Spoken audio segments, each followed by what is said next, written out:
Are you from Vegas? No, Jersey. Oh, sick. What I part? actually grew up in upstate New York, and then Oh, I've hell been yeah. in Jersey for 7 years. Okay, sick. Monmouth What County, part of it? Homedale, Okay. Central Jersey. Yeah, yeah, yeah.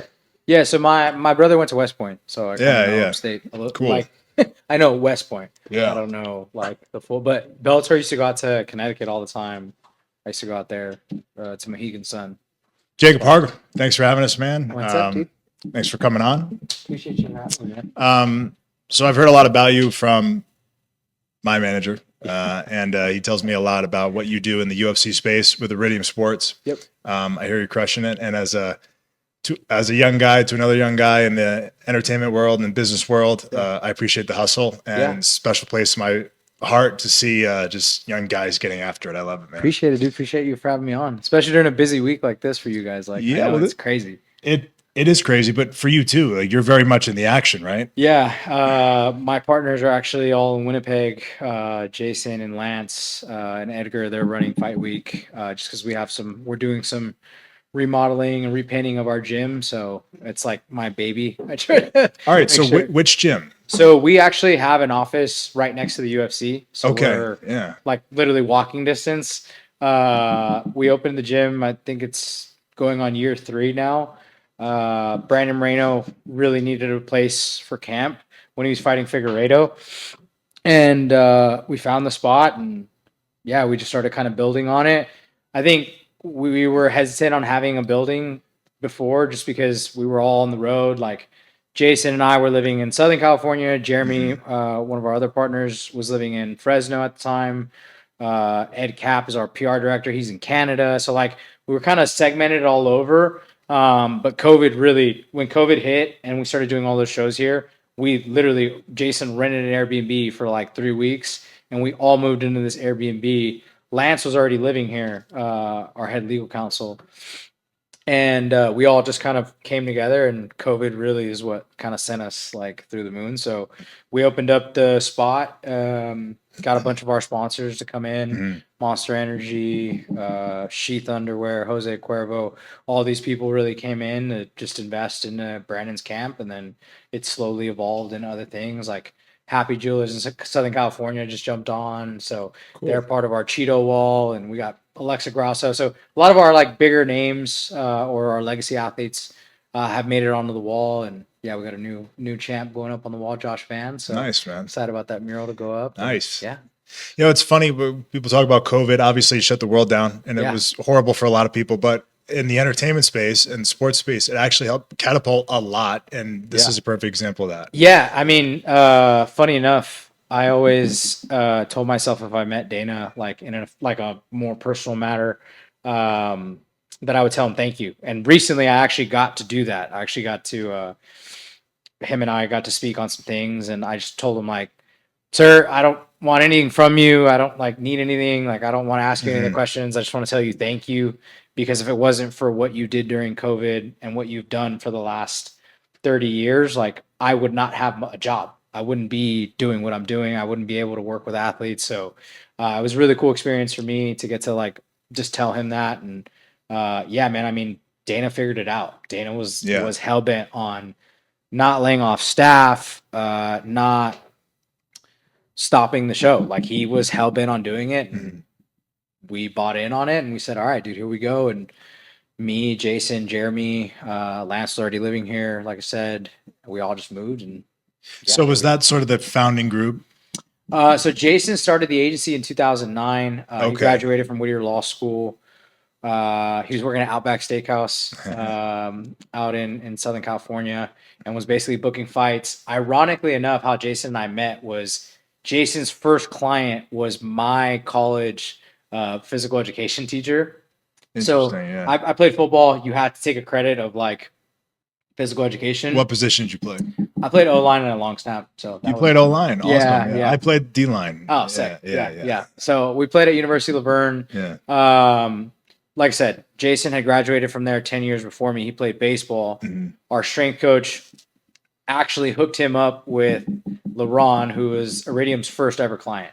Fast forward 10 years later, he's my PE teacher. I would always have to go to him like, hey, dude, like, can you basically just pass me on this course? I have practice during this time. Yeah. So it was we just had a lot of like connections randomly. So when I graduated early in 2017, I hit up Jason and I was like, I asked my strength coach. I said, "Hey, coach, like, can you connect me with Jason? I hear he's from Diamond Bar. I know he graduated from here. Can you connect me?" I feel like I kind of caught him at the right time. So him and Jeremy and Jason were really the founding partners. So those two were the heartbeat of what is Iridium. Right. Jeremy was the original matchmaker for Tachi Palace Fights. So he was seeing 4 to 5 guys go to the UFC a fight card. So like he would book Ian McCall and Russell Doan and like all these original UFC fighters from that Central California area. And they were all getting the call. Like he was probably Jeremy's probably put 400 plus athletes in the UFC. No in his way, tenure. really? Yeah. In his Yeah. 15, 20 years of being in MMA. So on that thought, just sorry to interrupt, but how once they're placed in the UFC, Yep. what's kind of the life expectancy after that with your relationship with the athletes? So you're saying more like, hey, they fight in the UFC, they retire, and then what's Right. next? Are you still helping them? Yeah. Yeah. So like, just recently this happened. Eric Anders just retired. So he's a former Alabama football player. I think we had 10 or 20 fights in the UFC or something like that. I can't remember exactly what it was. He just retired, but now he's a manager too. So now he's managing guys. He actually has a couple clients, one that might be on Tough, and a couple other hammers that are kind of coming up the scene. So we've definitely worked with them in that capacity. Zach Cummings is another one. He has a gym now, so now he's got young pups kind of coming up in the game. There's a lot of guys doing that now. Yeah. It's a great business. Yeah. I mean, dude, you've been in the industry for so long, right? Like, Yeah. it's kind of inherent. Like a lot of these guys are black belts in jiu-jitsu, right? So, hey, create a kids program. It's a cash flowing business for you, you know? So, I think it's a way for them to stick in the sport. Alex Perez, I don't think Alex Perez is not ready to retire, but I think he will be one of the greater minds in MMA. Just because Colin Oyama was his coach, and Coach Oyama's a Tito Ortiz, Rampage, like all these OGs. So like the lineage will probably continue. It's just like pro wrestling. It's such a tight knit community for sure, man. For sure, it's so interesting. Yeah, like when I first met Daniel and Ray, like I don't really get starstruck. Like I feel like my dad worked for the sheriff's department in LA County for 36 years. And I was always with him. So like I met the sheriff of LA County when I was like 10. I would meet all these like high end officials, or just it was just normal. It wasn't anything like, oh man, like this person's super famous, or like I met George Lopez when I was a kid. Like it wasn't anything like, hey, these are just normal people. So I felt like it was easier when I transitioned into this line of work, where it was like, dude, these guys, like, you're human, you put your pants on the same way I do, you know what I mean? Like nobody wants to be like, oh my gosh, dude, like super overbearing. Like when I met Ray, we had so many people that we knew, like, oh, you know this person, and you know Daryl over at the Padres, and oh, okay, well now we know this guy. Like Daniel and I are always chopping it up, like, oh, dude, well, hey, because I know this guy, you should connect with this guy. And like, I think that is super cool because, like I said, for me, I think it's different because I feel like Jason and Jeremy really kicked the doors open. That way I could walk right through. Sure. They 100% struggled so that I had a much easier time in business, right? Like I can walk into the UFC office right now and be like, oh, hey guys, I left something in the locker room. Right. UFC security guards, give them a knuckle. Like, but that was solely because of what Jason and Jeremy did in the industry. And they had such great names. I think that also adds a layer of pressure to me to keep that same level of, one, respect, but two, also just that same drive and energy that they had. Right. So like I think being younger in the space, it just forces you to like, okay, hey, if you're connected to these OGs, you better make sure that those OGs, whoever connected you with them, feel that same level of respect and care. Because if you don't, it's 100% going to go back to them. Like, it forces you to step up quick, right? Yeah. For sure. And that's kind of what I was asking about how long you stick with the guys for, because it's not just, okay, I got you here, see ya. Yeah. It's a whole relationship and a whole funnel of networking. I think Korean Zombie is probably the one that I've been closest to. I mean, I still remember when I was in my master's program, I was closing deals for Zombie at the time. Like we had just started working with him, and Got to be with him to the Volkanovski fight, got to see him retire. Was crying in Houston, Texas when I watched him fight for his last fight. Mhm. Came out to his classic walkout song. And Yep. now it's really cool because I almost feel like our relationship's gotten better now because now he is retired. He actually has a promotion on UFC Fight Pass. So now he's looking for the next Korean stars. Mhm. We were actually able to get him a monster contract post career. So it was That's like, great. yeah, like Yeah. I think it, Jason always teaches me, like, I think what a manager should be judged on is not their time competing, right? Like, I think what you should judge a manager on is on their time post career, because that's really where you're like, okay, hey, you guys did the work for those however many fights or however many years that you guys were on the road. And then now after, what does your life look like? Right. Do you have rental properties? Do you have cash flowing assets? Do you have these things that can sustain you, well beyond the career, right? Like, I think, like, most people, I think our calling card for the agency for the longest time was Brandon, right? Brandon Moreno, first Mexican UFC champion. But I always tell Jason, like, dang, Pop, like, I know people will talk about that, like, as our calling card, and Brandon and Alexa and Diego. But I feel like Jason's best work is Bobby Green. Jason and Bobby have been together for 15 years. Yeah. Bobby owns multiple houses. He owns a strip club in Southern California. Like, dude, Bobby's a businessman. Like, at one time, he'll have on his body $250,000 worth of jewelry. Like, but he can, because he has the money, and he's savvy with it, and he knows how to move things around. And he's still, to this day, however many fights into the UFC, he's still asking Jason, hey, okay, well, what can we do? Okay, how can we be aggressive? And him and Jason, like, I just happened at a dinner with him in Mexico, right before his Zell Huber fight.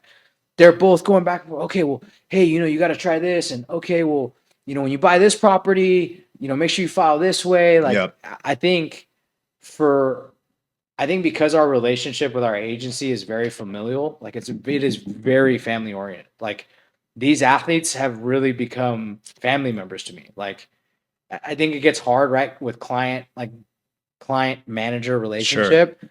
But I think, man, how cool is it that we get to share in their dream, right? I think Jason always says this, like, one of the biggest things that somebody can share with you is their dream.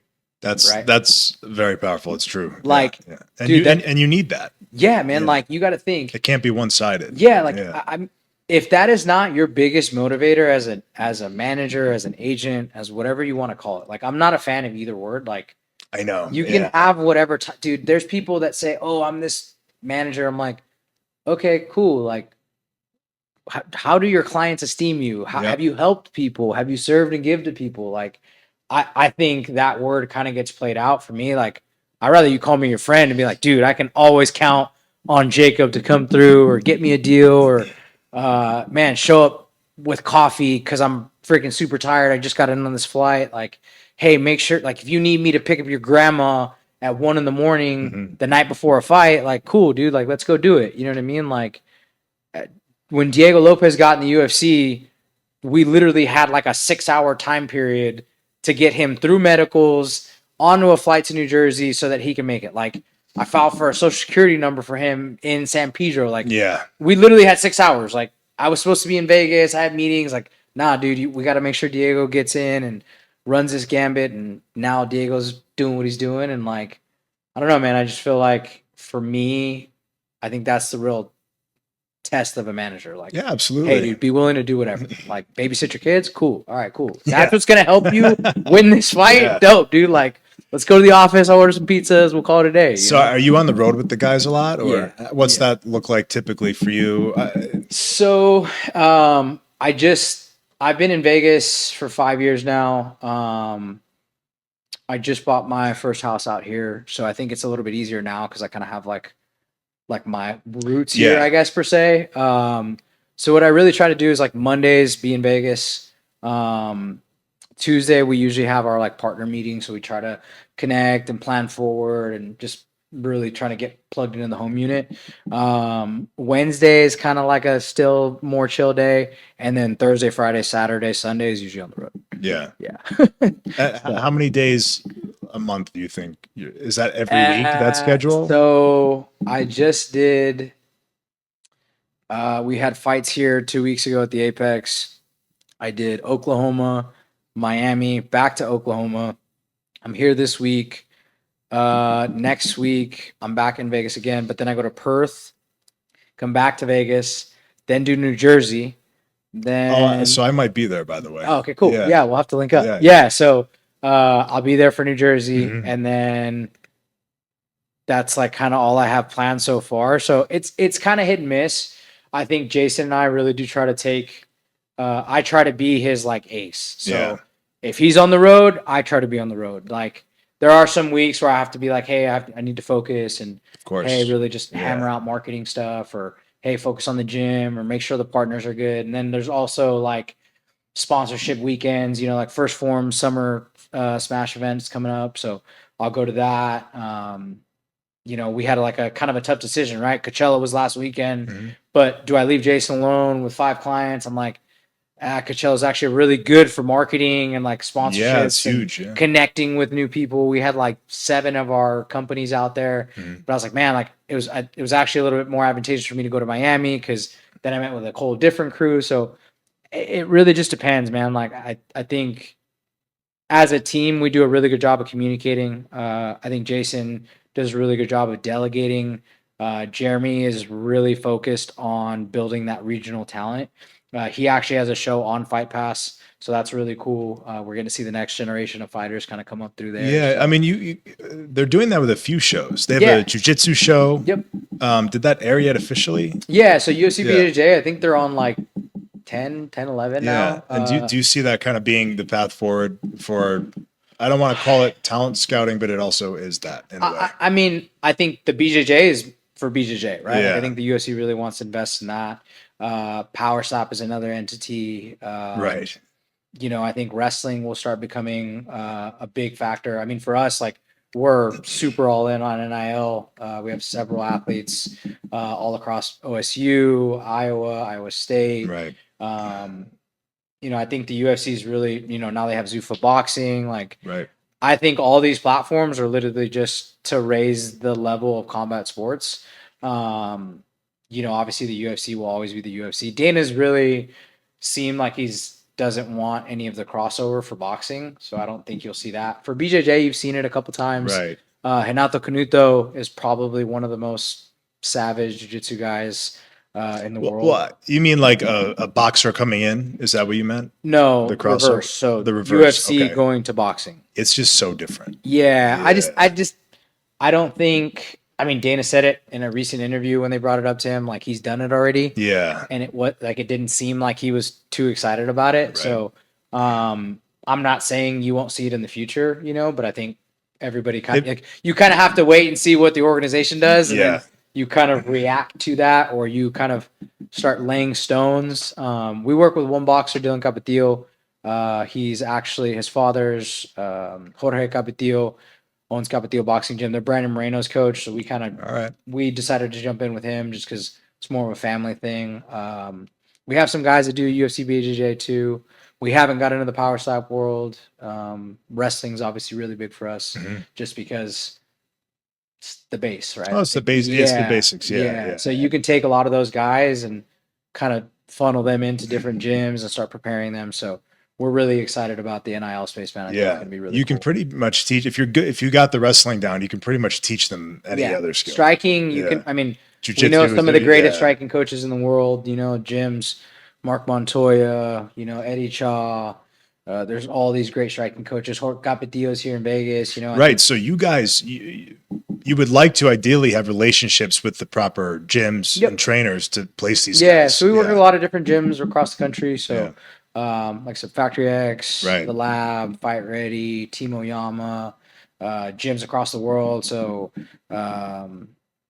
Inca MMA in Mhm. Peru, FFC in Peru, in Japan. We work with Tatsudo Taida's team. So we really do try to, obviously, Korean Zombies team. He's got a team of guys. So I think we really do try to have good relationships with those gyms so they feel comfortable having their athletes within our agency. Right. So yeah, it's really important. You were for us. bringing up a little while ago about sort of the business after the business is over. How can we set these guys up for the future? Yeah. So are you hands on with that as well? Whether it's you were Yeah, talking real so- estate, other business ventures. So we outsource a lot of that stuff. Mhm. So like we have a realtor that we work with here in Vegas. If he doesn't know somebody in a different state or whatever, he can refer them. We work with financial advisors. We really do try to have Right. tax. We work with a great firm here in Vegas, so they handle all that stuff for us. It's so. a huge component, especially for fans who just think these guys just make a bunch of money and they're Yeah. fine, and that's not the case always. I mean, dude, you got to think about it, right? Like most of these guys don't come from like MBA backgrounds or like anything like that. So, Right. you know, hey, how to pay your property taxes, Right. like how to file an extension on your taxes, How to even pay taxes sometimes. yeah, right. Like, okay, Right. hey, like, do you Yeah. start an LLC? Right. When do you start an LLC? When do you switch an LLC from an S corp? Like, Right. I'm always under the impression like I know what I know and I know what I don't know. So Yeah. if I don't know something, I want to like work with somebody that does know. So we try to do that with our athletes as well. You know, is hey, maybe we don't have the answer immediately, but let's find somebody. I'm a big component in that too. It's also not always the job to know everything. Yeah. It's totally fine to say, hey, I have a guy for that. Yeah, and I think that's why the agency works so well, right? And I think that's why Jason and Jeremy, when they were really starting this, like I think Iridium is linear the way that it's set up, Right. right? So Jason handles the relationship with the UFC, obviously oversees the company. Jeremy handles the regional MMA. Lance handles the legal and also regional MMA. You know, Izzy Silva handles the wrestling NIL department. Ed Cap does all our PR. I handle the marketing. Who else do we have? Brooke Coe does our medicals. Edgar Gonzalez does our travel. Like we have somebody across the board. Wow, you right? guys have every layer covered. Yeah, so we really, I think Jason's really, it's really important to us as an agency that if somebody's working on behalf in your career, that you have contact with them, right? Obviously, the puck stops with Jason, right? He's the CEO, he's the head of our organization, but you know, you have different people in different in different parts of the organization. Like, I can't tell you how many times guys are like, dude, I need to update my USADA profile or my doping profile. Okay, hey, let's talk to Brooke. You know, maybe she knows the right person that we can talk to. Or Right. hey, man, I need to book travel for my coach. Okay, hey, let me group check you with Edgar. Like, I think it edifies the group too, right? So it makes the athlete feel like, okay, hey, we have all these services. Like, oh, I can get an answer from Edgar, or I can get an answer from Lance, or like, there's no egos in our group. Like, Yeah. I think that's one of the best things about us is that we really do try to make sure that Iridium is the thing. Iridium is the main goal, right? That is what has to look good at the end of the day. Right. And can you say that Iridium right now is largest sports agency for UFC that there is? Yeah. Yeah. Hands down. If anybody can find another agency with 119 clients in the Yeah. UFC, let me know. But Right. yeah, I mean, as far as I'm concerned, yeah, I think we have that title. You brought up Dana. Do you have a relationship, a good one with him, or? Just more handshake when I see Yeah. him. Hey, sir, how are you? I did get a one-on-one with him. It was really cool. Really cool experience. He's great. Yeah, super. That day that we got to meet, it was just really cool. I think it was a good highlight of my career, and just to be able to tell him what I wanted to for years. Because ironically enough, when Zombie fought Volk in Florida, I think we were in Jacksonville. I'm in the restroom and I look over and I was like, "Oh shit, that's Dana." You know what I mean? Oh, like, really? Yeah, and I was like, "Man, this is not a good time." Like, Yeah. you got to know how to read the room. I've had right? a few Like, of those experiences. Yeah. yeah, you know, like I've had that in reverse where I'm in the Yeah. restroom and somebody's like, "Hey, are you Jacob?" And I'm like, yeah, man." Like, All what's the up? time. Yeah. Ask for pictures at the urinal. It's a little Yeah. weird, dude. Dude, the other thing, Yeah. like the one thing I think that gets on my nerves is like when I'm with my clients and their families and they're eating, like, dude, I don't know why it bothers me so much because I'm like, dude, like they're eating, like, Well, I'll tell you, someone who goes through it, and I'll put it out there, and I don't have a problem with it. My fiance is way nicer than I am. yeah, If I'm eating or like with the family, please don't. yeah. All like, right. listen, man, I get it. Like, Yeah. the only I don't want to say the only reason, a big reason why this is all a thing is because of the fan. Like Right. that's at the end of the day. If nobody's buying tickets, whether you're in WWE world or my world, we do not have a job. Like Correct. I worked at In-N-Out for a long time, and I'll never forget, like on the pay stubs, it always says like this pay stub was brought to you by the customer. And that always stuck with me. Is I'm that like, right? Do they still do that? yeah. That's cool. Yeah. In-N-Out is very like I love I In-N-Out. worked for them Yeah. for 5 years. I literally finished playing high school football. And I was like, dude, I don't know what I'm going to do with my life. Like, I've been playing football since I was 7. Like, I didn't know college football was a thing for me. So I went and applied at In-N-Out. I met Justin Guzman, who's now super high up in the In-N-Out ladder. And he gave me a job, and he knew I was going to play sports. So I had a very, very good upbringing in In-N-Out. But that company's values, the traditions, like the system that they have in place is incredible. It's just, like the values and things that I took from that company are truly what I think helped me to be in the business world. As weird as that sound, I've had 2 jobs in my life: Iridium and In-N-Out. So it doesn't sound weird to me. Yeah. But maybe to someone listening, a fast food restaurant that Yeah. like minimum wage, Not anybody minimum wage. it's not minimum wage. Oh, dude, no, Even back then or now? no. Yeah. Now it's crazier. Like Yeah. the Snyder family does, they really take care of their employees, So- and I think that's why they're able to have, like, you've never gone to an In-N-Out and been like, "What do you want?" Like, I've definitely had that experience at Jack in the Box in the morning. You know what I mean? Like, but I think In-N-Out does a really good job of taking care of their employees. They serve and give to their employees, right? And they make the experience an amazing experience.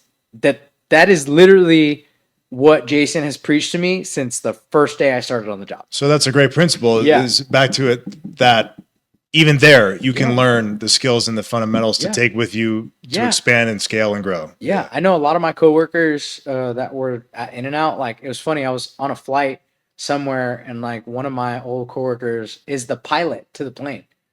Like, I was like, dude, that's crazy. Like, oh, dude, you're a pilot. I work for a sports agency now. Like, but I think it teaches you. You got to think, man, on a Saturday morning, 11 a.m. or Sunday after church rush, like, dude, that place is bumping. Yeah. Like, it is. It's a highly orchestrated system. Everybody has their job. Everybody has their role. They take care of those things, and like, it works, right? But you're under constant chaos. There's days Constant chaos. Yeah, like, it's funny. Both my little brothers worked with me at In-N-Out, so there was a lot of shifts where like it'd be like me on fries. My younger brother Josh would be like he would like call out the orders. And then I had one brother that was like dicing the potatoes. So like we literally had a whole section. So like, and they would literally do this on purpose. Like they would put us all on fries because they knew that like, oh dude, if we do that, like the fry table will never be, they call it snowed. Like if you're busy, they call it, that's In-N-Out lingo for you. All right.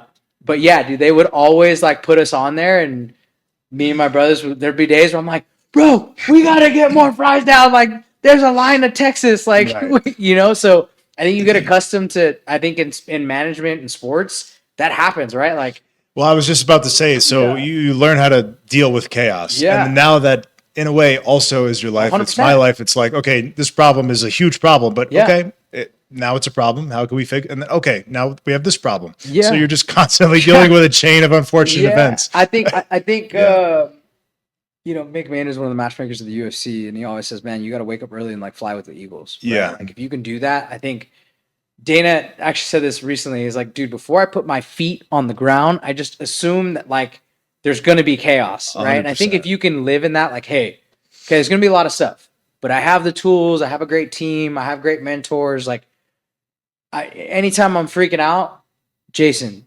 Jeremy, like, hey, bro, relax. It's going to be okay. Right. Try this, and it always works out. For me personally, it is like if you were told, which you're not, Yeah. but if you were told when you signed up to the goal that this would be the way that it is, so you just expect it, it would actually help you a little bit. Yeah. It doesn't necessarily help, but it's more, you're more accepting of it. I think if you can thrive in it and just understand, like, hey, this is going to be chaotic. Like, I'm a big man of God. Like, I'm a big man of faith. Like, I really believe that like my success in anything that I've ever done is because of my relationship with God. Like, And I think because of that, like I just have blind faith.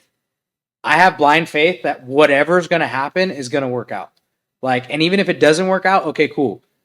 How do we figure out how to make it work out? Like, I think if you live in that perspective, and I mean, Jason is a believer, like all of our partners are pretty faith based. So I think that helps when you're around like minded men that want to lift you up, like, For sure. and are helping you be that shield, right? Like, for me, I think it makes it easier, right? Like, hey, the sky could be falling, and I'm like, hold on, dude, I can call Jason. I can call my dad. I can call business mentors. Like I can call Daniel. Right. Dude, what do you think about this? Like I'm very, very blessed that my network has really made my life a lot easier in this industry. Well, at the end of the day, you started with this. It's just about believing in yourself and who you're working with, right? Yeah. And if those two things are aligned, you could pretty much figure anything else out because the mission is that. Yeah. And Daniel is that for me too. Yeah. I mean, that's like we have Dude, problems. can we talk about how much of a savage he is? Like he's a savage. Yeah. He doesn't like being he needs an spoken Instagram. about, He needs an Instagram. We're gonna start this. I know. Like we're gonna start his termination papers if he doesn't have an Instagram before this ends. But no, I tell him the same thing. When we met in San Diego, it was super crazy. Like Daryl, my buddy over at the Padres, he's like, "Hey, I'm gonna put you with Ray's manager. Dude, he's like a younger guy like you. You guys will hit it off. It'll be all good, right?" And like we just kind of met, and we're like, "Hey, bro, you want to go to like dinner?" And we're like, "Yeah, cool." So we just started. We went out to this Cuban spot in downtown in Gaslamp. Had a great time. Next morning, went out to Mexico. Crushed that weekend, and I would see him at moments. I'm like, dude, like, I'm a little bit further along, you know what I mean, in the management industry than he is, I would say. But I was looking like, bro, you're good. That's all good. Don't worry about it. He said, no. But that level of love and care that he has and why he is the way that he is why I respect him so much in the space. Cause like he doesn't want to leave any details behind for you. Like he always said, dude, how excited he was to start working with you and you know the new talent that he's going to start working with. Like, that's cool, man. It's gonna be in the next 10 years. I'm really looking forward to see how much growth he has. I don't know any other manager in the WWE. Oh, for sure. Well, so it's very different actually than UFC. Okay. There's not many. Okay, got it. It's starting to become a thing now, but like it never used to be a thing at all. Yeah. Everyone that you probably remember growing up, it was all no management. It was just them, just running it. Yeah. So the business has totally changed. Well, it's for the better, right? I think now more than ever, I think TKO as a whole, right, just has so many opportunities, right? And sometimes like I think it's good to just have somebody, hey man, like what do you think? You know, like just have somebody to bounce those ideas off of. And what do you think about the TKO? What's going on with? Obviously, they've merged WWE, UFC. Yeah. I think it's great for the sports. I love it as an entity. I love all. I'm just a big fan of sports business. So like it could be what the Dodgers are doing, right? Like being the powerhouse that the Dodgers are, right? Like seeing how they've monetized on Shohei's industry, right? Like TKO as a whole, right? Like Power Slap, Nitro Circus, all the Thrill One properties to the UFC to PBR. Like to me, I'm like, man, that's exciting because now I'm like, you know, we just had Dom and Diego do their first commercial together. I think that's the first crossover you've seen of the two worlds, and I'm like, actually, is it? Yeah, I'm pretty sure. Yeah, it's the first crossover. Wow. Yeah, and like it was funny because Daniel and I were talking about it. I'm like, we were just calling each other back and forth. Hey, dude, are these dates work good for you guys? Like, yeah, this date works great for us. And like, we just have such a cool relationship. So it was really cool to kind of see both of us come to the shoot together and like just basically hang out with the boys. And like I said, man, it's just cool that kind of stuff gets to happen. Like it's so cool because it didn't used to be that way. No. And for so long, it was like, why can't we just all kind of like get along? There was met, no problems, but it's like the two worlds never touched. Yeah, like dude, when we first met, I think you kind of saw a little bit of glimpse of it in Entourage, right? Like I think Entourage kind of like was that first like, oh hey, you saw Ronda Rousey, and then you saw all these different like talent pools kind of coming together, and it was cool, right? Because that was like Hollywood of the day, right? And I actually don't know if that's what Hollywood's really like. Like that'd be cool if you can go down La Cienega and see, you know, one actor, and then 2 doors down there's another actor. You know, I've never known, but now, like at UFCs, that's super possible. Right. Like at New Jersey, I guarantee you Action Bronson will be there. Mhm. Charles Oliveira will be there. You know, you'll be there, right? Like Yeah. all these different people that can collaborate and do these things. Like to me, it's freaking awesome. Like I always thought they did that really well. The UFC being, Yeah. they know who to bring in where sure. they're at. Yeah, I mean, the UFC is incredible. Like it's great they do a really good job of the entertainment aspect. for sure. Like I every time I go to a show, I'm like, man, that was really cool how they did that. Like I've been a part of Noche, I've been a part of UFC 300. The White House is coming. Like, Yeah, can we talk about that? Are you going to yeah, be there? And what do you think about the event? I don't know where I'll be. Yeah. I'll be in DC for it. We're actually going to try to work on like some watch parties because there's just so much unknowns. You know, like you're at the White House. Like, is there? What does the security risk look like? Do I gotta like? Yeah. File a petition to get on White House ground, you know, like. Well, I heard that, and I don't know, I just heard it, but the actual lawn piece is just going to be sort of government and military. I don't know if that's true. Your guess is as good as mine. Yeah. Like Diego and Steve are both on the card, and I'm like, yeah, guys, I have no idea what we're doing, but like, I'll be in DC, and I guess we'll meet up after or see you before or whatever. I think it's going to be so badass. Oh, man. I'm super pumped about it. Like, I think seeing Trump and Dana's relationship like come to this, like however you feel about either, like that's pretty cool that both these guys, like it's a full circle moment for sure for both of them. Yeah, like, well, it goes back 30 years. Yeah, the like, relationship when and the Dana was doing foundation of shows UFC, here, yeah, even with WWE. Yeah, like dude, for me, that's why I'm like, dude, like this is cool. Like it's a cool event. Like we got to do Noche and honor Mexican history, right? Like now to do the White House, like what else are we gonna do? Like, are we gonna do like a China fight night? Are we gonna do like, you know what I mean? Like the UFC is really creative. So like I always try to like learn from them and get ideas from them because I think Iridium is a smaller UFC, right? Like we're kind of our own, like we're working on our own media now, and you know, hopefully we'll have like a editorial version soon, and you know, merchandise and things like that. Like I think the more you can think in house and okay, hey, well, how can we utilize the athletes that we have and create businesses off that, like products and things like that, sponsorships. So, yeah, like the UFC's just came out with UFC Ignite, right? Like that's their own meal prep company. Like I actually didn't know that. Yeah, so they just came out with UFC Ignite. It's their own meal prep company. No way. Like I just seen UFC hot tubs or sorry, cold tubs. Like now you're gonna be able to buy an ice bath. You know what I mean? Wait, like, so the meal prep. So tell me about that. How does that work? Yeah, so they basically just started a meal prep company that ships, I think, now, to the was US. it something that they were doing internally and we're just like, we should expand it? So yeah, so the PI basically provides meals for all the athletes here in Vegas. They get free meals, training, PT, the whole 9 yards. So I think they were already preparing these meals for the fighters, and they've worked with several other meal prep companies. Meal prep as a business to me though is just tough, dude. Like the cost of food, so hard. shipping, you know what I mean? Like I'm not a big fan of like microwave meals. Like I just microplastics and all that stuff. Like I'm already, you know, there's so like why add more to the fire? Yeah, one of my best friends has he owns Eat Clean Bros on the East Cool. Coast. Yeah, I've worked with him before. In the past. Jamie. Jamie. Yes, he's the man. Yes, dude. He supported Nicholas Moto when he was living in New Jersey. Yeah. So he actually fed a lot of the guys. Yeah. But and to your point, such a hard business. Yeah, he's literally just going like this. Hey man, and a lot of these business owners, thank God, like they know that. Like, hey man, I'm just giving back. This is my way to give back, and hey, help a young fighter that's dude, it's so expensive. It's expensive to fight. It's an expensive hobby until it's a job. Like it is to fight in even California, wrestling, man. Yeah, it's the same thing. Dude, like to fly out to Florida, to go to these shows, like oftentimes I'm sure like I've heard stories like you guys have to pay to do an event. Like I'm like, wait, what? Like so it's just like MMA, right? Like MMA, I mean, dude, medicals in California alone cost I think $1,100. Yeah. A full medical panel to fight in the state of California from the California Commission is about $1,100.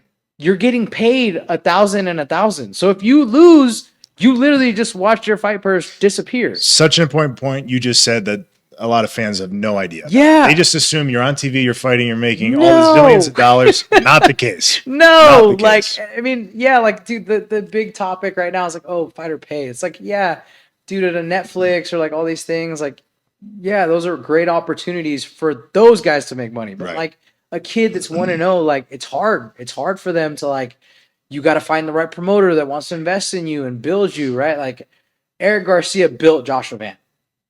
He's the owner and promoter at Fury Fighting. Literally had Josh from his first fight and built him all the way up. Like he met him at a tryout, and Josh Van went up to him and was like, "Man, one day I'm on the amateur side, but I'm gonna be on the pro side. I'm gonna fight for you one day." Right. And literally carried him all the way through. But you got to think like Eric invested a lot of time, money, and effort into Josh, and now look where he's at. Right. UFC champion, right? But like that's in one and however many guys. Yeah, and it's so many years of like, no payback at all. No, Yeah. dude. Diego Lopez, 19 fights before. Alex Right. Perez, 19, 20 fights before they got Now to the those are UFC. actual fights. Now hours and hours and hundreds Yeah. and thousands and Dude, 10,000 hours of just nothing. Diego was a Yeah. black belt at like 16. Right. Like that, you think that's like the height of your career? No, Right. dude. He's like, oh, dude, I want to go be a UFC Right. champion now. So he's gonna sacrifice another 8 to 10 years of his life Right. chasing that dream and like do it with a smile on their face, right? So I think that's why, like, And just get your fucking balls kicked in every day. Yeah. dude, like Diego broke both his feet the last, or fractured both his feet the last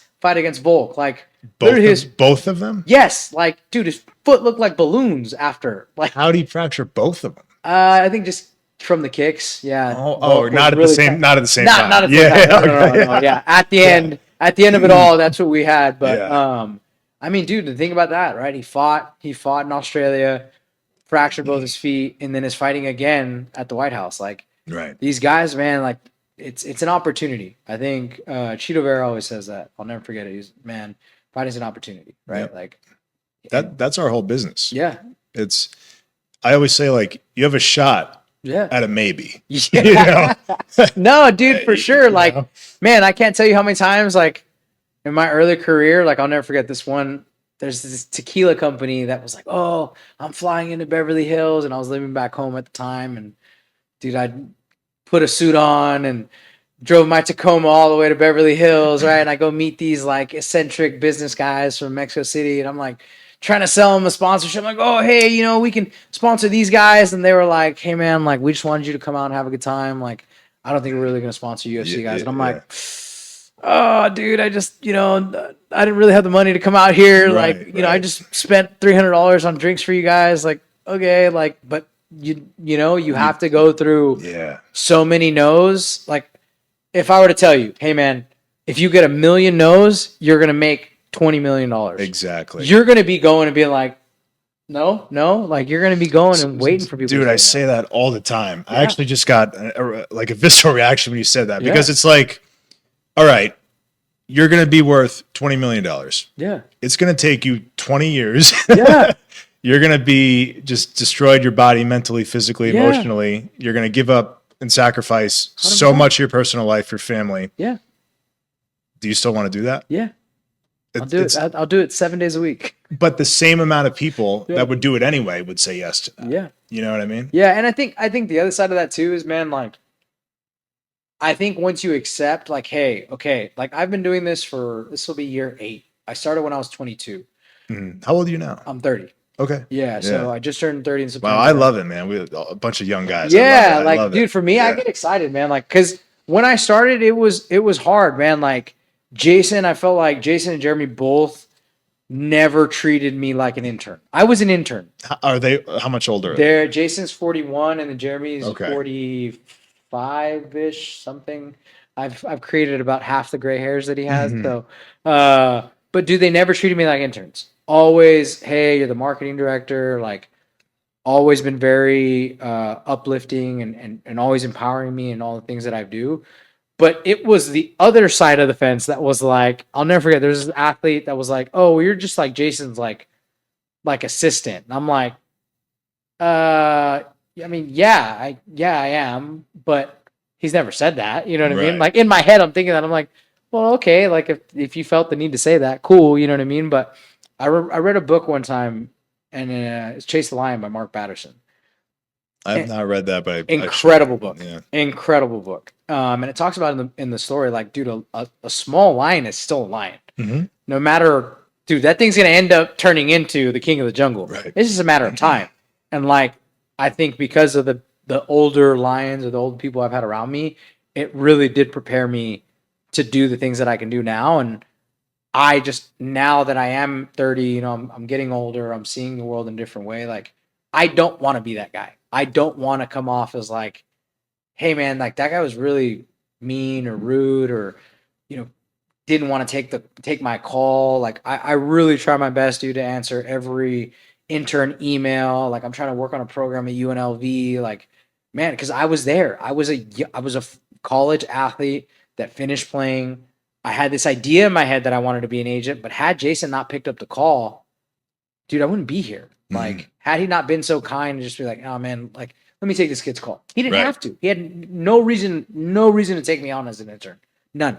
Jeremy, guy's one of the best managers, agents, promoters, matchmakers in the world. Never had to mentor me. Izzy Silva, high level wrestling coach, Olympic grade, still to this day takes time. Hey man, check this out on this wrestling thing. Will give me tips. Like, none of these men have to do that for me. Right. You know what I mean? So why would I be selfish? And now, like with my younger team, you know, I got guys under me, Drew Bennett and Omar and Tadeo, like these young guys that are like, man, like we want to do this full time. And I'm like, okay, great. Like, let's do it. You know, let me help you. Let me show you the things that work for me. Okay. Hey, if it doesn't work for you, how do we help you grow? How do we help you? The same thing that we do with the athletes is got to be the same thing you do internally with your team.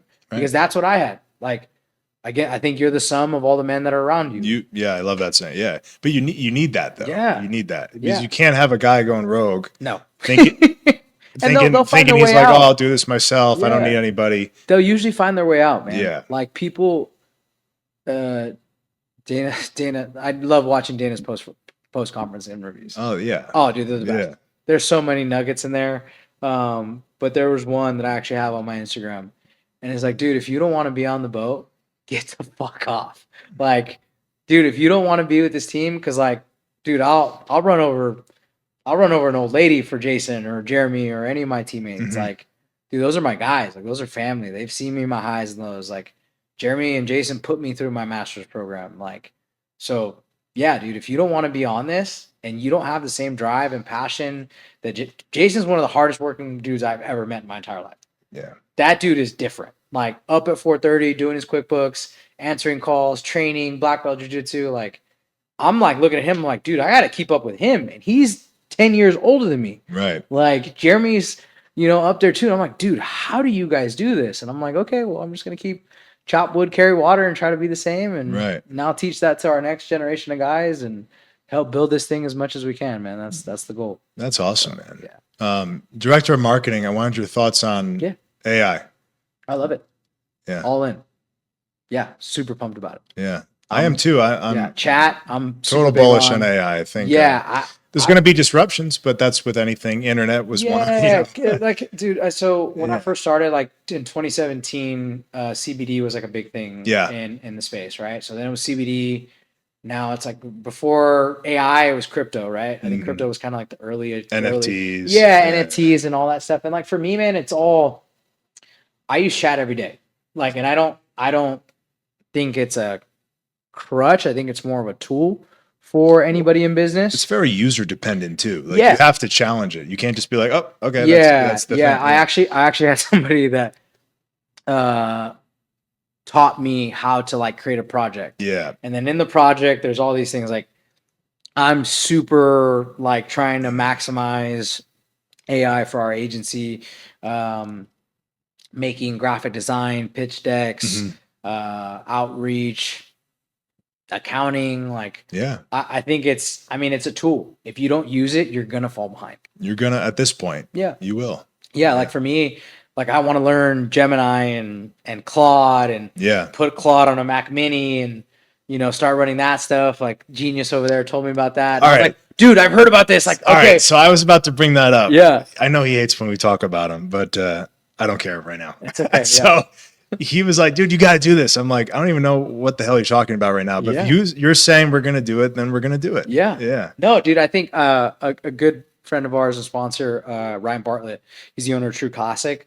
He went on his Instagram and dude gives away free game all the time. If you're in business, like go follow Ryan. All right, Like, yeah, I will. He is super I, cool. I love the product. So, yeah, dude, they literally have a store here in oh, really? probably it's like right over there. Can we see it from there? Yeah, it's right over this great view. Yeah. Yeah, man, they have really incredible product, but Ryan as a business person is a G. Like really studies how to attack the business. Like he was the first person to really mention Claude and AI and all this. So I was like, Really? oh, okay. So then I started down the rabbit hole, and you got to be careful. You got to know. Of course, you know what I mean? of Like course. I got really lucky. One of Jason's business partners on another venture is like a whiz from Germany in AI. Like whiz, dude, absolute genius. And he started like breaking it all down to me. So AI is a language processing like an entity, right? So basically it predicts your next thought. Yeah. That's essentially what AI is. Like that's a super layman's terms. But when he said it like that, I was like, dude, that's pretty crazy. It's just pattern recognition. It is. It's all it is. Across like everything. Yes. So like everything. people don't realize like if there was like 10,000 articles that said you suck. Yep. AI would then that would be what it says baseline. You suck. Yeah. And so it's cool too because like now I feel like Bear DeGidio at Santo Studio, like he's taught me a lot of like the things that he's used AI for. Like any business owner that I've respect and like love, like Andy Frisella literally said it on his podcast. If you are not using AI, you are gonna fall behind. Like it's crazy. It's just if all these people are talking about you better figure out a way to use it. Every generation too. Yeah. Daniel and I watched the same interview Kevin O'Leary did. Okay. And he said the same thing. I don't even look at a company anymore for an investment unless they're using AI in some capacity. Wow. And that's him. The guy's incredible. He's past our generation, right? Yeah. But if he's saying it, like there's weight to it. I mean, dude, for me, like I said, I want to find ways to be efficient.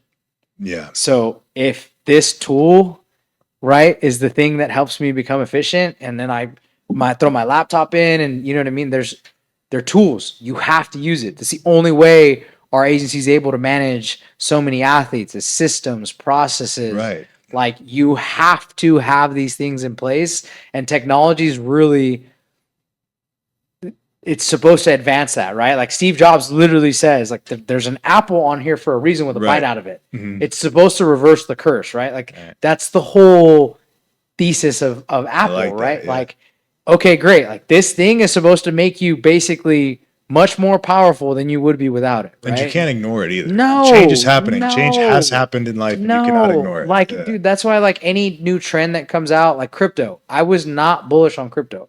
Like at first, when it first, like, I was like, dude, I have a buddy of mine that's owned Bitcoin since 2013. Yeah. Like, I was like, oh, okay, that's cool, dude. Like, that's awesome. Good. Like, well, then it started becoming rampant in the space of MMA. And I was like, dude, I better become founders notes and what Bitcoin is opening at and Ethereum. And when you say that, you mean investments? Or? Yeah, like from an investment portfolio, like companies are paying in, oh, hey, we want to pay you this endorsement deal in ETH, right? We want to pay you in. Is that happening currently or more? Really? Yeah. We've had plenty of companies that want to pay in Bitcoin or ETH or, different cryptocurrencies. So to that point, during COVID was a big one. Blockchain for, I think people were just so bored during COVID. They just started to get on the bandwagon. However, people like us knew, like, no, this isn't just a thing. This is happening. It's real. It's going to be the future and you can't ignore it.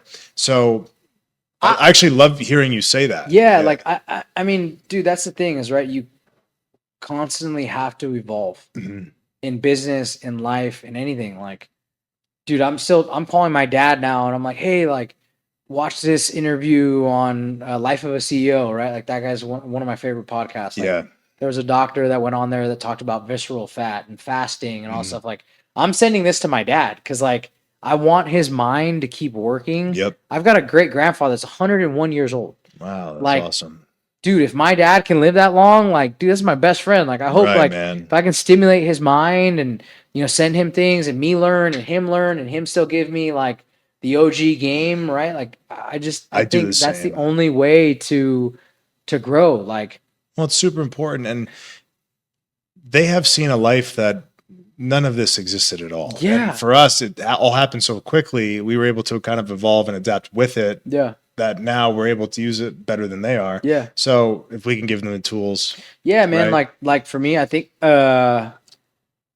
every young man and their father, like that relationship really goes through different ways, right? Like as a kid, like you see your dad as a hero, right? Like, dude, I used to see my dad come home in his uniform, and I'd be like, dude, like, you're Superman. Like, my dad is like, my dad would beat up your dad on the street any day of the week, right? Like, well, then you kind of get to this age where you're like, man, like, you're so hard on me. You're so hard on me. Like, you kind of built a resentment, right? You're like, dude, like, I'm doing good in school. I've got a job. Like, I'm doing all these things. Like, but then I think you kind of get to a certain age where you start becoming like, man, like, dude, my dad is my ace. Like, that guy's literally always been there for me. And like, how hard he was on me is what made me the man that I am today. That's right. right. Like, and then it gets, you start getting to that age where now it's your turn, right, as the son to take care of your father, right? Like, I still feel like I'm a ways away from that, but like when that day comes, like, man, like dude, don't worry, dad, I got you. Like, you want to move here to Vegas, or hey, maybe I move back home and I'm flying back and forth. Like,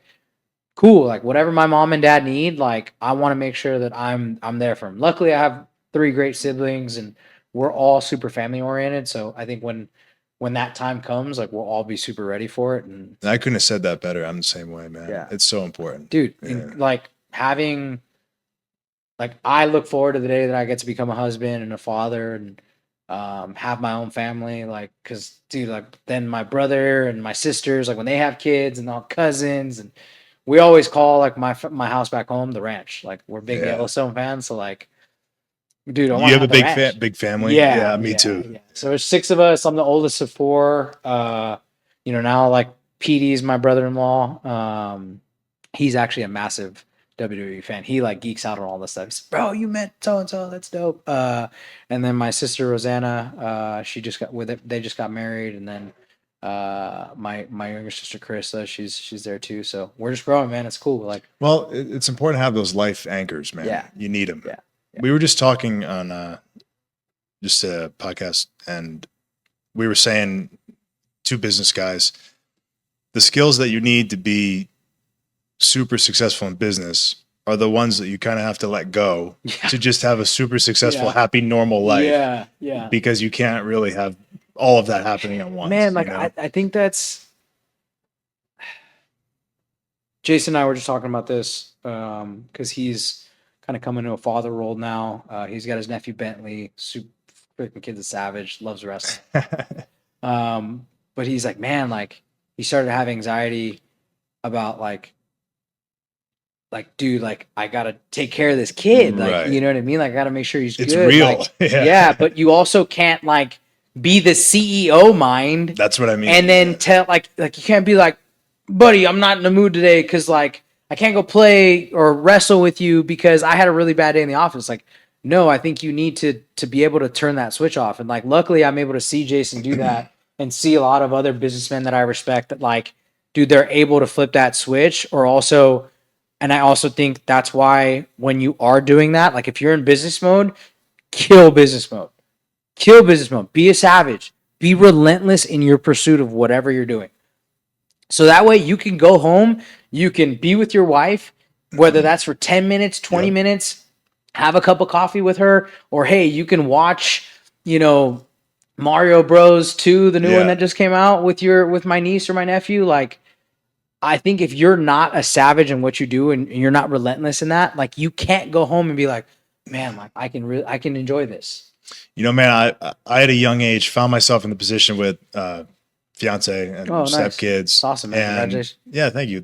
I've been with them for almost 8 years. Congrats. They're 9 and 11. That's awesome, dude. And I was kind of learning how to do that and step up for myself at the same time. Yeah. And I found that, because everyone's work-life balance doesn't exist. Yeah, it doesn't. Maybe for normal people it exists. Yeah, when you work 9 to 5 right? And like. But to your point there, if you give it all during the day,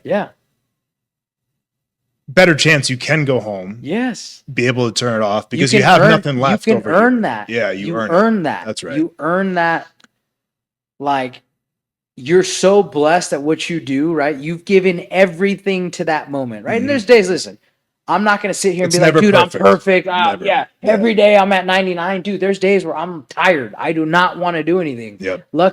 I'm single and I don't have kids, you know what I mean? But man, I look forward to the day where like, dude, my little guy or my daughter, they'll want to go to Little League or jiu-jitsu or wrestling. Like, dude, I got to put a face on and be ready to go, dude. Like, it's part two. If I'm that guy when I walk into a room or negotiate with somebody or doing business or being there for my clients, I have to do the same thing for my family, and that's my immediate family, that's my future kids, that's my wife. Like I, I talk about that now so much to young like entrepreneurs. Like, dude, you need to sacrifice your 20s.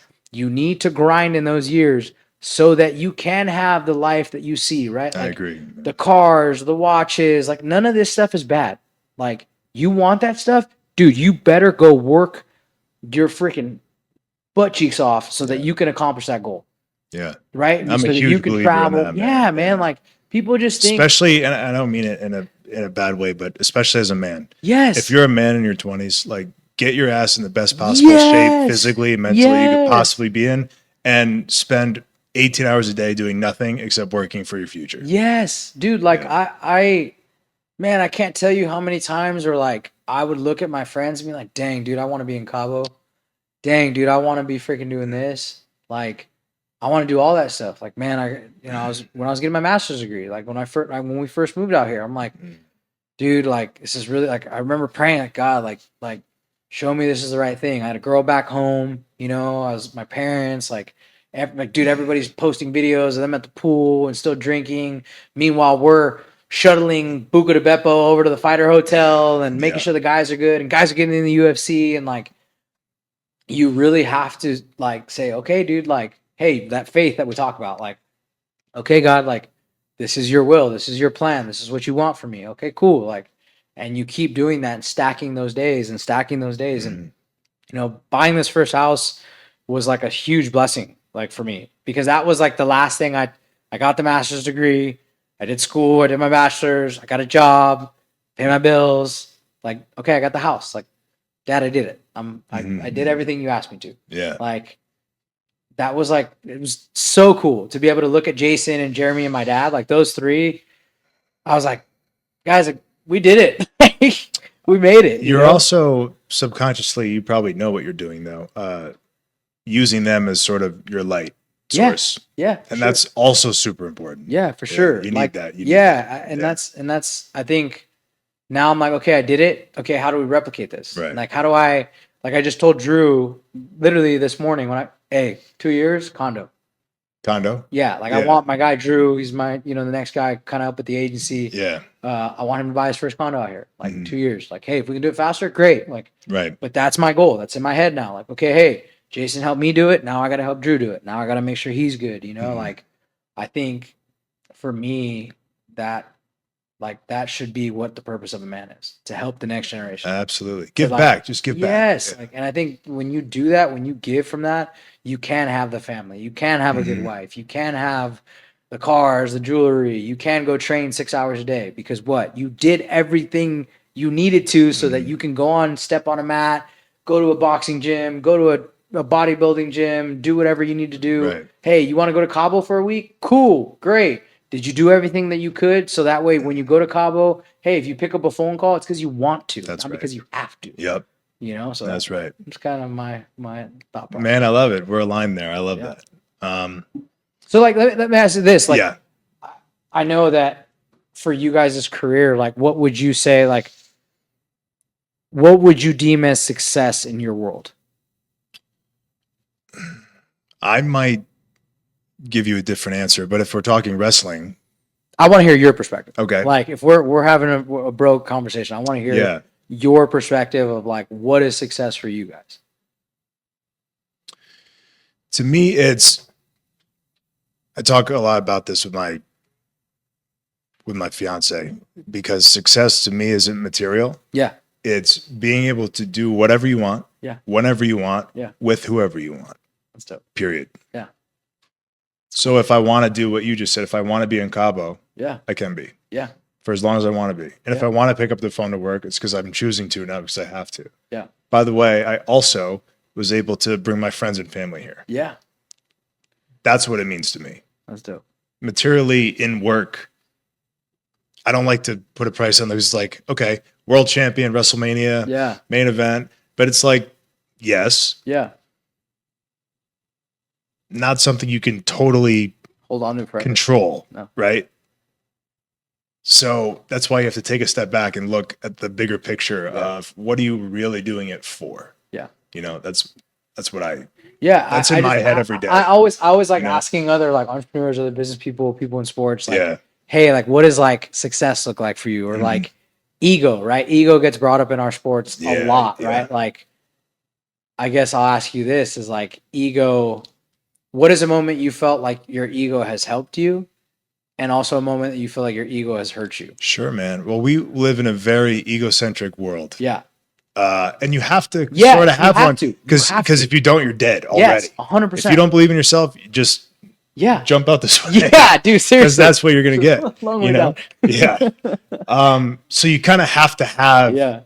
And I kind of step away from the word ego. Yeah. Just self-confidence and belief that you can do what you say you can do. Yeah. And that comes from showing it, doing it, proving it, right? You wouldn't have that belt if you didn't. Right, man. But so it's like, and it's small wins too. They all stack and compound to bigger stuff. Yep. So you need to have that. Yeah. I think that dude, like Jeremy bought me a journal years ago and I've had one ever since.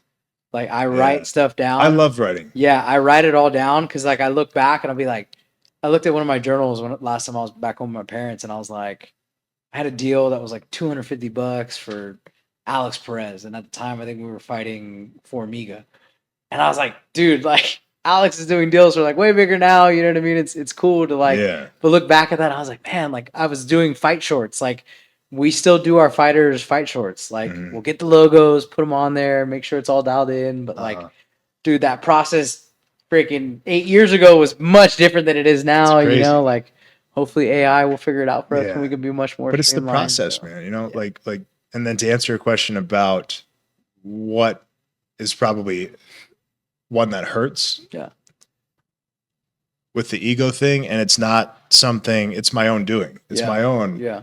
My biggest fear sometimes is like, am I doing enough today, tomorrow, next week, next month to live up to the potential of what I described to you earlier? Yeah. And that's a totally me thing. And I'm aware of that. I'm the same way. It's a total me thing. I'm the same way. It's like, bro, at the end of the day, you're going home, beautiful family. Yeah.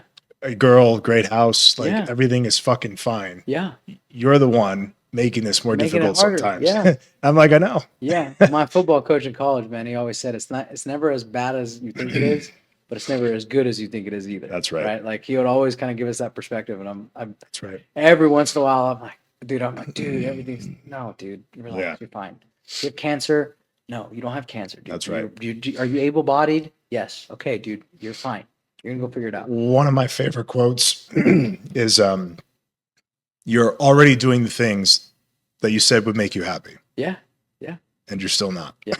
Yeah. When I got my house, dude, I was like, I literally got in the house and I was like, well, God, you got me the house and you know, I thought this would be so much cooler than it is. And I'm like, okay, well, I'm a little stressed on these things, like, you know, but you got to find that gratitude, man. Like you have to. I think this week was like I had just been on the road for all those days, you know, and like just being able to come back home and be like, dude, this is cool. It's fine. You know what I mean? Like, you gotta enjoy that stuff. And I always ask the ego question because I'm like you look at Michael Jordan's career, right? You look at like all Kobe Bryant's, like, you know, Ryan Holiday's book, Ego is the Enemy. It's been a book that I've been marinating over for the last couple. All right, you got to send me those two for sure. titles so I can buy them. So anybody in business, you need to have How to Win Friends and Influence People by Dale Carnegie. I've read that. That is an incredible book. Another book that I really recommend if we're going out book, Unreasonable Hospitality. I've not read that. Will Goddard, incredible book. Basically, the lion one that you mentioned earlier. Oh yeah, I have to. Yeah, I dude, have to get that. That is an incredible book. Yeah. So How to Chase the Lion by Mark Batterson. The premise of that is basically it talks about it's a biblical story. So King David sends out one of his warriors to go slay this lion. Right, you're slaying this lion, and it's snow, worst environment ever. But you got to think about it, right? Like you're being told to slay a lion. Right. That is not like, you are not catching me slay a lion without a freaking Yeah. 308 or something. Like, I'm coming Yeah. in there armed up, dude. So Mark Montoya sent me the book, and I remember I was really kind of going through a time where I was in my master's program.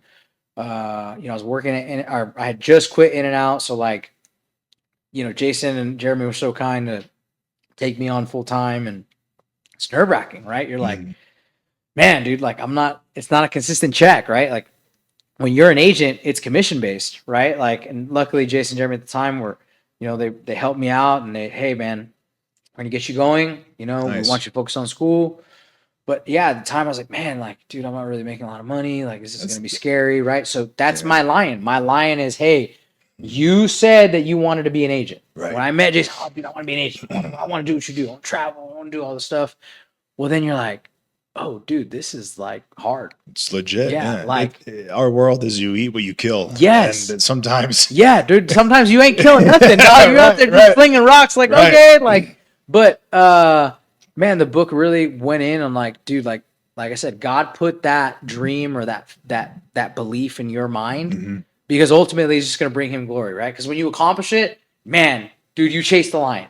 Like, dude, Jason, I look up to him, and I say this a lot, and he's like another father figure to me. So I'm like, dude, like the things that he's done in this industry are freaking incredible to me. From working at Outback Steakhouse to now being one of the most successful agents in the world. Looking at Jeremy, freaking being at one of the biggest promotions in the world, leaving, then working for an agency, building athletes like Izzy Silva, competing on it, like Lance Spouty, graduated from Marquette Law, worked at the UFC, worked at Poker Stars. Like, dude, all these guys, like, they've chased the lion. Right. So, like, man, what am I worried about?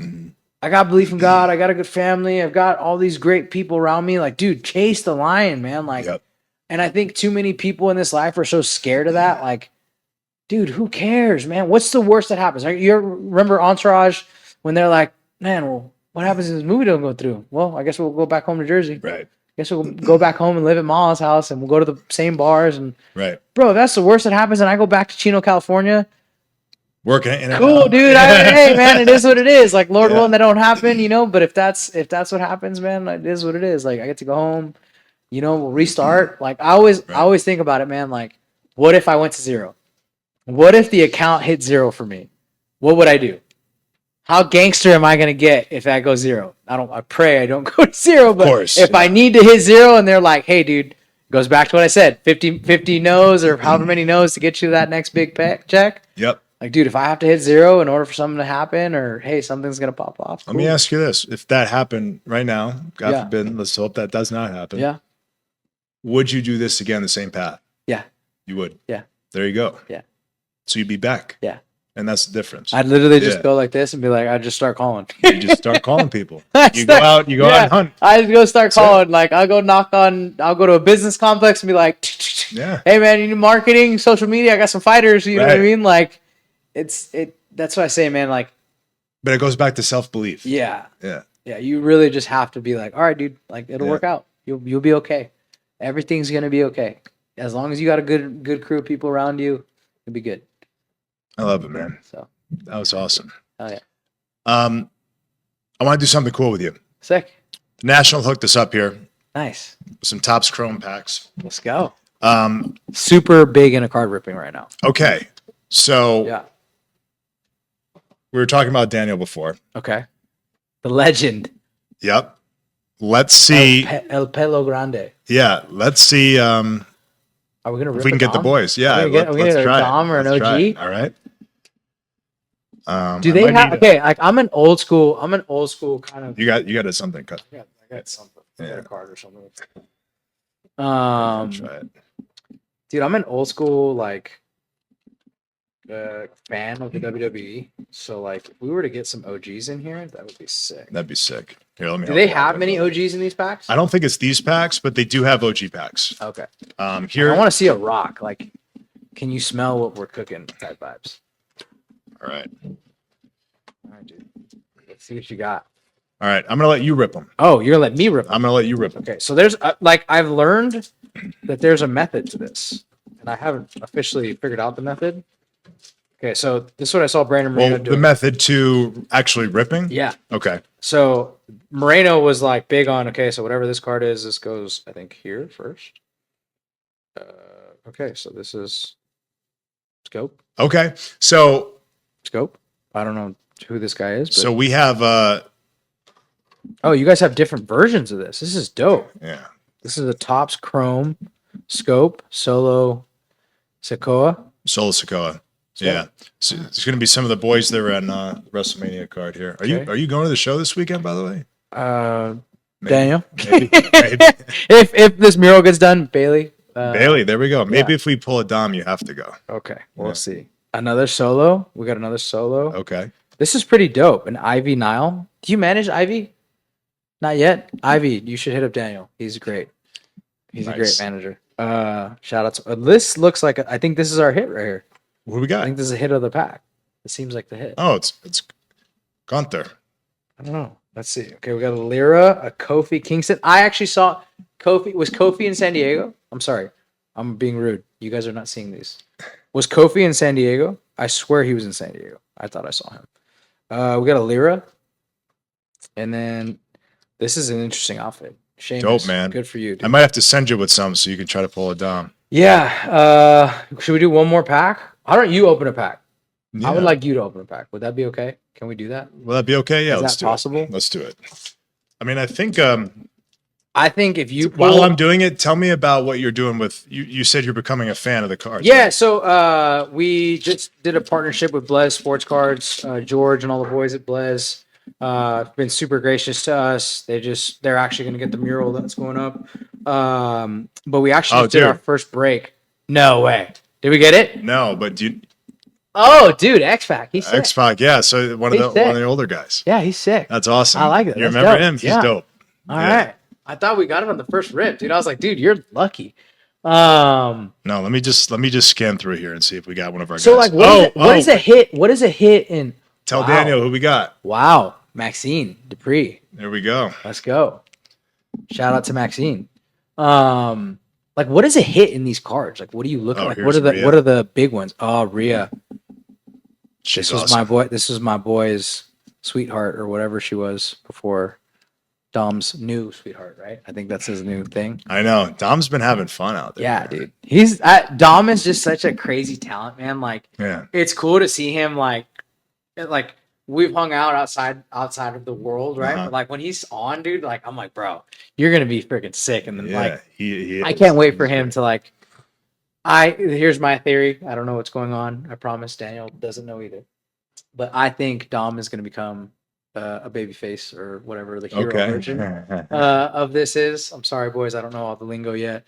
But yeah, I think he's going to be good and then like become the next John Cena like character Hell yeah. of the WWE. That's what I hope my boy gets done. That'd be dope. Yeah, I hope him and like OG fix their. I hope they fix their relationship because they're super cool. So I hope that works out. But yeah, I mean, make sure you guys check out Topps. Shout out to National. They hooked us up with all these Absolutely, they hooked us up well here. Yeah, Mike, were we trying to pull something specific? Yeah, so we have some 30-year anniversaries. NWO, DX. Oh wow. Oh yeah, yeah. NWO, Rock, Stone Cold, Austin, right? Dude. Yeah, 25th anniversary of Trish Stratus too. Okay. So there's some nostalgia in these packs. Wow. There should be an auto in that hobby in box this too. There'll be an auto? There should be something you get.